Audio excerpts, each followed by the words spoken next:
This week in Jamaica Now, the Oregon Gold Rush is on. Jamaica bows into action at the 2022 World Athletics Championships.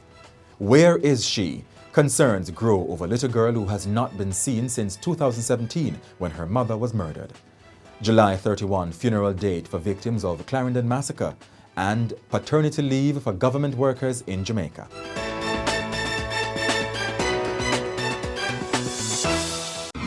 I'm Jovan Johnson and this is Jamaica Now. Jamaica finished outside the medals in the mixed 4x400 meter relay final for a disappointing start to its campaign at the 2022 World Athletics Championships in Oregon in the United States on Friday.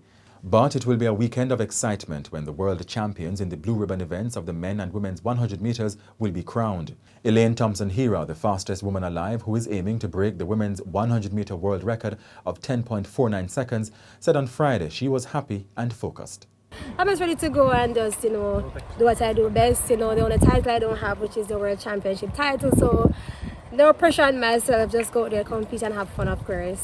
Mrs. Thompson-Herah is now a Puma-sponsored star, having switched from Nike. Meanwhile, some 1,900 athletes from 192 teams are due to participate in the championships. Tokyo Olympic champion Hansel Parchment and multiple 4x400 meter relay medalist Stephanie Ann McPherson are captains of Team Jamaica at the championships. The coaching team is led by technical director Maurice Wilson. World Athletics has disclosed a prize money of $100,000 to the athlete who breaks a world record. A gold medal winner will receive $70,000, while a relay winning team will receive $80,000 in prize money. The start of the championships also marks the end of the illustrious career of American sprinting great Allyson Felix. The 36-year-old is a 13-time world champion. And still in sports, the Reggae Girls have booked their spot at the 2023 FIFA Women's World Cup after beating Haiti 4-0 in a Group A CONCACAF Women's Championship match in Mexico on Monday. It's the second consecutive World Cup for the senior football team. The Reggae Girls faced a must-win situation against Haiti to qualify automatically for the global showpiece, which will take place next summer in Australia and New Zealand.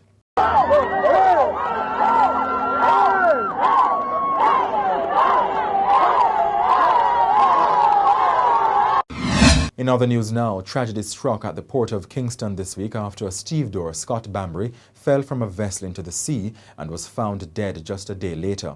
The police and the Occupational and the Safety Unit of the Labour Ministry are probing.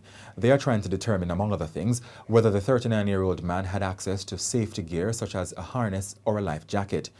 The death has touched many who followed the story of how Mr. Bambury got the job after his appeals were highlighted in the Jamaica Star newspaper.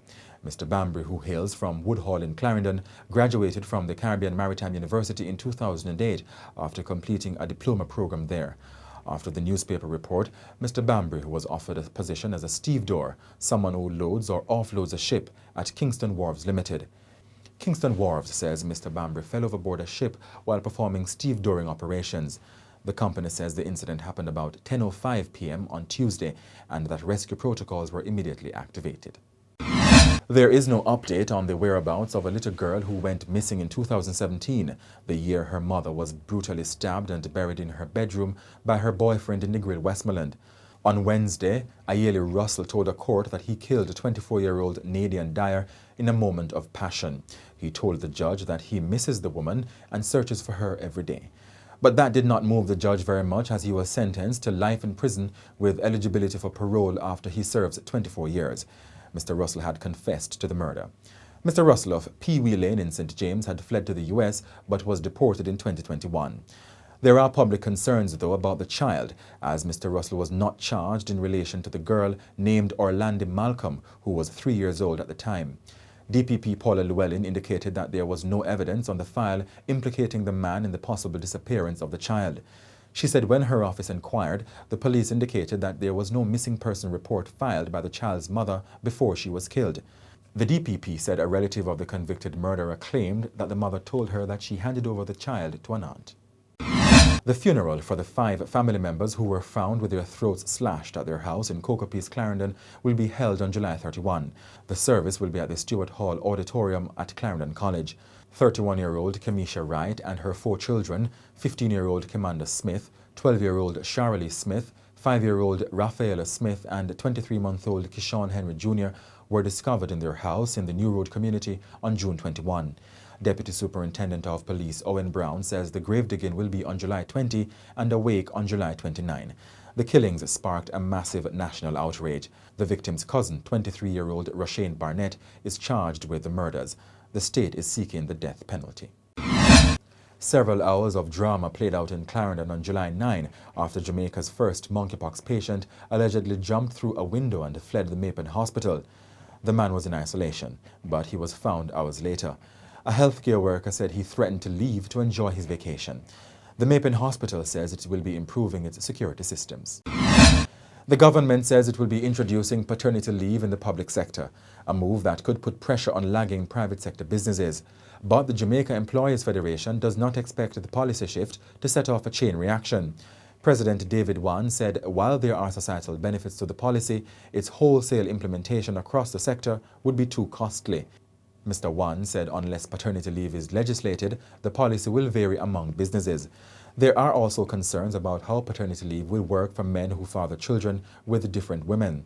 University lecturer and longtime paternity leave advocate Dr. Herbert Gale says middle-class sensibilities should not dictate who benefits. He says eligible men should include those married, cohabiting and in visiting relationships. Finance Minister Dr. Nigel Clark announced on Wednesday that the public sector staff orders will be changed to reflect an increase in paid maternity leave from 40 days to 3 calendar months. Family leave for adoptive parents who are bringing a new child into the home will also be implemented. And that's it for this edition of Jamaica Now, your weekly review of the big news stories.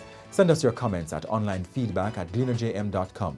Follow us on Twitter and Instagram at Jamaica Gleaner and on Facebook at Gleaner Jamaica.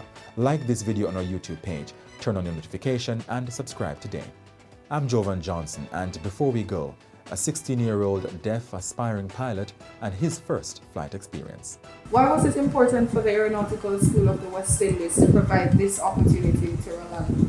Well, Rolando's story was sent to us by another student, and we looked at the story and realized that this young man has a dream of becoming a pilot, and we know that it's difficult given his circumstances in terms of his disability or differently able. There is not much institution or countries where a person who's lack hearing can get a pilot certificate. The United States of America, there is a program for them to get a recreational certificate to fly, but they has to be accompanied by a pilot who hears well, because the industry depends a lot on the audible transmission and reception of data and information when it comes to flying. So it is not entirely impossible for him to get a certificate. However, it is a bit challenging given his circumstances. Until the regulation change that will facilitate him in Jamaica, it will be difficult. When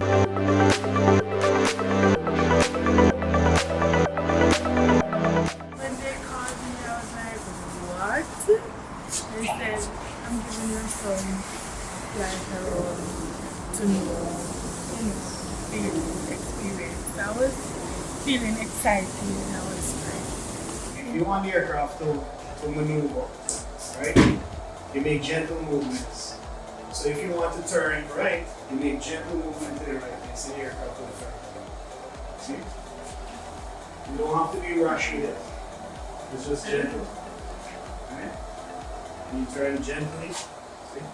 Be gentle on it, man. And you want to go left. You just gentle with the control. You so gentle there, and the aircraft turns left. I am going to set it for you, and I'm going to give you it while it's airborne. And when you come back from your flight, we will try to do the entire simulation.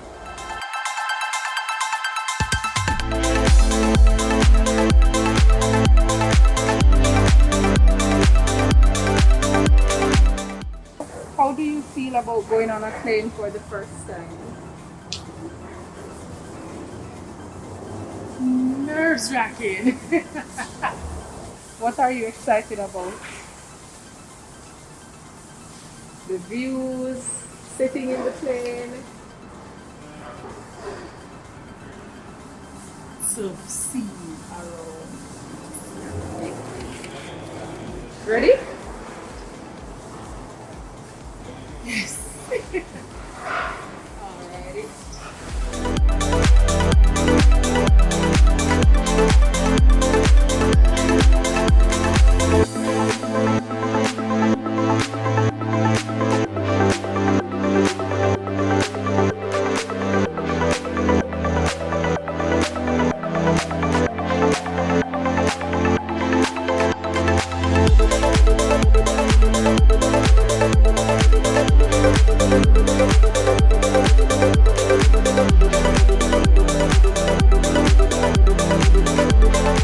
like to say to the Aeronautical School of the West Indies?